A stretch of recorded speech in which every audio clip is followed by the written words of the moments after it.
ಮಾಡ್ತೀಯಾ? ಆಕ್ಟ್ರೆಸ್ ಆಗ್ಬೇಕಂತ. ಆಕ್ಟ್ರೆಸ್ ಆಗಬೇಕು ಅಂತ. ಅಭಿನಯ ಯಾವುದಾದ್ರೂ ಓಕೆ. ಅದರಲ್ಲೂ ಇಷ್ಟ ಅಂತ ಅಂದರೆ ಎಸ್ ಸರ್ ಜೊತೆ ಸೈಡ್ ರೋಲ್ ಆದರೂ ಪರವಾಗಿಲ್ಲ, ಒಟ್ಟಿನಲ್ಲಿ ಎಸ್ ಸರ್ ಜೊತೆ ಆ್ಯಕ್ಟ್ ಮಾಡಬೇಕಂತ ಇಷ್ಟ. ಯಾರ್ರೀ ನಿಮ್ಮನ್ನು ತಡೀತಿರೋದಾ? ಅಂದರೆ ಫಿಲಮ್ ಇಂಡಸ್ಟ್ರಿಗೆ ಬರಬೇಕು ಅಂತ ಡಿಸೈಡ್ ಹೌದು ಹೌದು. ಇಫ್ ಚಾನ್ಸ್ ಸಿಕ್ಕಿದ್ರೆ ಓಕೆ ಹೋಗ್ತೀನಿ. ಹೋಗ್ತೀರಿ. ಈಗ ಎಲ್ಲ ಒಂದಷ್ಟು ಜನ ಬಂದು ಸೆಲ್ಫಿ ತಗೊಳ್ಳೋದು ಅಥವಾ ಫೋಟೋ ಕ್ಲಿಕ್ಕಿಸ್ಕೊಳ್ಳೋದು ಎಲ್ಲ ಮಾಡ್ತಿದ್ದಾರೆ ಅಂತ ಹೇಳಿದ್ರಲ್ಲ, ಹೇಗೆ ಅನಿಸುತ್ತೆ ಮೇಡಮ್? ಆಗ ಫಸ್ಟೆಲ್ಲ ಅಮ್ಮ ಅಂದರೆ ಯಾರಂತ ಯಾರಿಗೂ ಗೊತ್ತಿರಲಿಲ್ಲ. ಈಗ ಎಲ್ಲರೂ ನನ್ನ ಗುರ್ತಿಸ್ಕೊಂಡು ಮೇಡಮ್ ನೀವೇ ಅಲ್ವಾ ಸಾಂಗ್ ಹೇಳಿರೋದು, ಸೆಲ್ಫಿ ಕೊಡಿ ಅಂತ ಅಂದಾಗ ಏನೋ ಒಂಥರ ಪ್ರೌಡ್ ಫೀಲ್ ಆಗುತ್ತೆ, ಗುಡ್ ವೈಬ್ ಕ್ರಿಯೇಟ್ ಆಗುತ್ತೆ, ಇನ್ನೂ ಎತ್ತರ ಮಟ್ಟಕ್ಕೆ ಬೆಳಿಬೇಕು ಅಂತ. ತುಂಬ ಖುಷಿಯಾಗುತ್ತೆ ಅವ್ರು ಬಂದಾಗೆಲ್ಲ. ದೆನ್ ನನಗೆ ಆ್ಯಕ್ಟಿಂಗಲ್ಲಿ ಚಾನ್ಸ್ ಸಿಗಬೇಕಂತ ಕೇಳ್ಕೊತೀನಿ, ಯಾಕಂದರೆ ನಂಗೆ ಆ್ಯಕ್ಟಿಂಗ್ ಅಂದರೆ ತುಂಬ ಇಷ್ಟ. ಅಲ್ಲ, ಈಗ ಕೆಲವರು ತುಂಬ ಜನ ಇದ್ದಾರೆ, ಸಾಕಷ್ಟು ಶ್ರಮ ಪಡ್ತಿದ್ದಾರೆ, ಅಂದರೆ ವರ್ಷಾನ್ಗಟ್ಲೆ ಸೋಷಿಯಲ್ ಮೀಡಿಯಾದಲ್ಲಿದ್ದಾರೆ. ಒಂದಷ್ಟು ಸಾಂಗ್ಗಳಿಗೆ ರೀಕ್ರಿಯೇಟ್ ಮಾಡೋದು ಅಥವಾ ಡ್ಯಾನ್ಸ್ ಮಾಡೋದು, ಈ ರೀತಿ ಎಲ್ಲ ತಮ್ಮ ಟ್ಯಾಲೆಂಟ್ ತೋರಿಸ್ತಿದ್ದಾರೆ. ಬಟ್ ಅವ್ರಿಗೆ ಯಾರಿಗೂ ಸಿಗದಿರೋಂಥ ಅವಕಾಶ ಸೋಷಿಯಲ್ ಮೀಡಿಯಾದಲ್ಲಿ ನಿಮಗೆ ಏಕಾಏಕಿ ಒಂದು ಪ್ಲಾಟ್ಫಾರ್ಮ್ ಸಿಕ್ಕಿದೆ. ಈ ರೀತಿ ಪ್ರತಿಭೆ ಇರುವಂತಹ ಕಲೆಗಳಿಗೆ ಏನಂತ ಹೇಳಕ್ಕೆ ಇಷ್ಟಪಡ್ತೀರಿ? ಅವ್ರಿಗೆ ಚಾನ್ಸ್ ಕೊಡದೆ ನನಗೆ ಕೊಡಿ ಅಂತ ಹೇಳ್ತಿಲ್ಲ, ಆಲ್ ಆರ್ ಈಕ್ವಲ್ ಅಲ್ವಾ. ಅವ್ರಿಗೆ ಕೊಟ್ಟಾದ್ಮೇಲೆ ಪರವಾಗಿಲ್ಲ, ನನಗೆ ಕೊಡಿ, ಬಟ್ ನಲ್ಲಿ ಒಂದೇ ಒಂದು ಯಾವುದಾದ್ರೂ ಚಾನ್ಸ್ ಓಕೆ. ಕ್ಲಾಪ್ಸ್ ಹೊಡ್ರಿ, ಸುಮ್ಮನೆ ಕೂತಿರಲ್ಲ. ಆ ವಿಡಿಯೋ ರೆಕಾರ್ಡ್ ಆಗೋದಕ್ಕಿಂತ ಮುಂಚೆ ಎಷ್ಟು ನಿಮಗೆ ಫಾಲೋವರ್ಸ್ ಇದ್ರು, ಈಗ ಎಷ್ಟಾಗಿದ್ದಾರೆ? ಮುಂಚೆ ಹೇಳ್ಬೇಕಂದ್ರೆ 150 ಇದ್ರು, ಹಾಂ 150 ಅರೌಂಡ್ ಇದ್ರು. ಹಾಂ ಇವಾಗ 45K ಆಗಿದ್ದಾರೆ. 45K ಆಗಿದ್ದಾರೆ.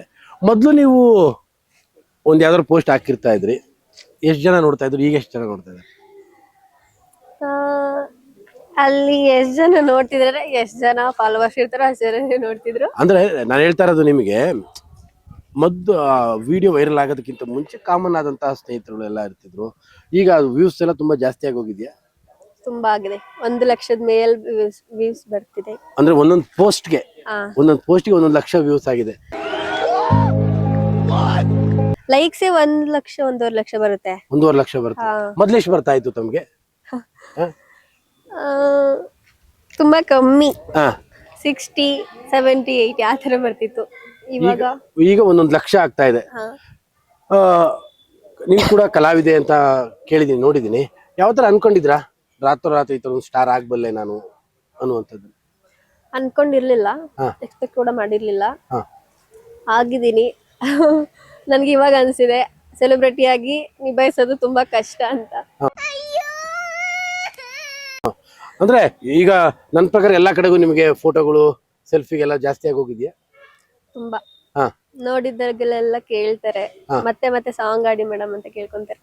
ಅವ್ರನ್ನ ಖುಷಿ ಪಡ್ಸಕ್ಕಾದ್ರು ನಂಗೆ ಆಗದೆ ಇದ್ರು ಸಹ ಹೇಳಲೇಬೇಕು, ಹೇಳ್ತೀನಿ.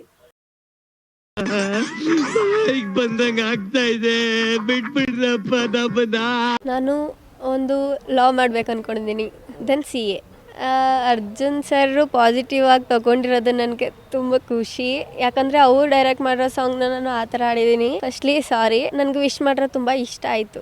ನಾನು ಇದೇ ಕಣ್ಣಾಗ ನೋಡೇ ಬಿಡ್ತೀನಿ. ಹೂವಿನ ಬಾಣದಂತೆ ಯಾರಿಗೂ ಕಾಣದಂತೆ ಹಾಡಿದ ಸಾಲಿನಲ್ಲಿ ಮೂಡಿದ ಪ್ರಾಣದಂತೆ ಚೇತನವಾದಂತೆ ನೀನು ಬಂದೆ, ನೀ ಬಂದ ಮೇಲೆ ಬಾಕಿ ಮಾತೇನು.